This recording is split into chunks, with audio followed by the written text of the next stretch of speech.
Welcome back to another technical deep dive here in the debug zone.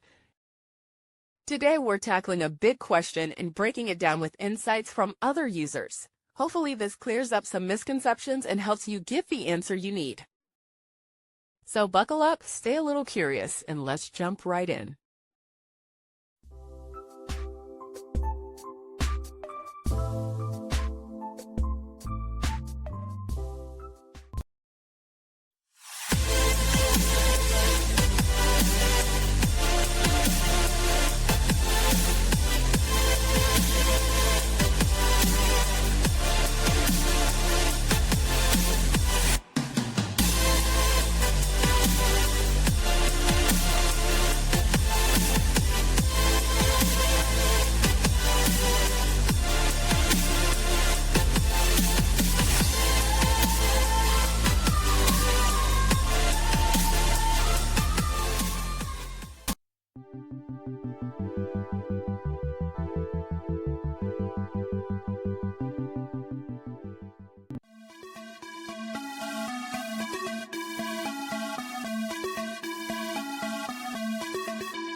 And that's a wrap.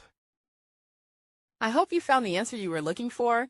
If you did, take a second to hit that subscribe button. It really helps out. And let me know in the comments which solution worked best for you.